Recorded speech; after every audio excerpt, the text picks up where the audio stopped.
CM Chandrababu Andhra Pradesh రాష్ట్రానికి గొప్ప వరమని MLA Kalva Srinivasulu కొనియాడారు. చంద్రబాబు జన్మదిన సందర్భంగా రాయదుర్గంలోని శ్రీ సంతాన వేణుగోపాల స్వామి దేవాలయంలో 75 మంది గర్భిణీలకు సామూహిక సీమంతాల కార్యక్రమం నిర్వహించారు. అనంతరం కేక్ కట్ చేసి చంద్రబాబుకు శుభాకాంక్షలు తెలిపారు. రాష్ట్ర సర్వతోముఖాముఖి కోసం అహర్నిశలుగా పనిచేస్తున్న నాయకుడు సీఎం చంద్రబాబు అని కాల్వ శ్రీనివాసులు అన్నారు. మరో 17 ఏళ్లు చంద్రబాబు సీఎంగా ఉంటే రాష్ట్రం అన్ని రంగాల్లో అగ్రగామిగా ఉంటుందన్నారు.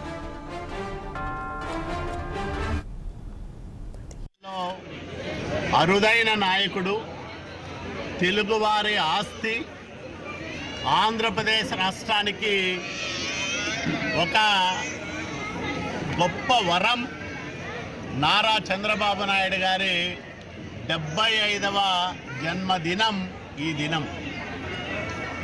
ఒక మనిషి 75 సంవత్సరాల వయసులో కూడా 25 ఏళ్ల యువకుడి కంటే వేగంగా ఆలోచన చేస్తూ, అంతకంటే వేగంగా పనిచేస్తూ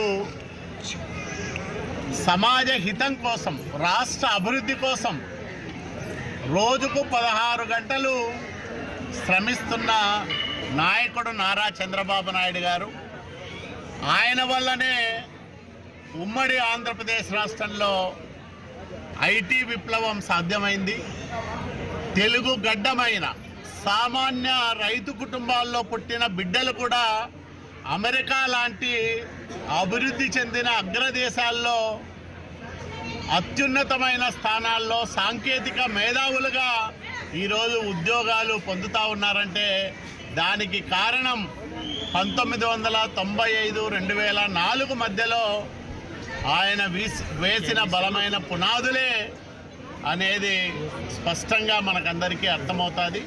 రాజకీయాల్లో అరుదైన నాయకుడు, తెలుగువారి ఆస్తి, ఆంధ్రప్రదేశ్ రాష్ట్రానికి ఒక గొప్ప వరం నారా చంద్రబాబు నాయుడు గారి 75వ జన్మదినం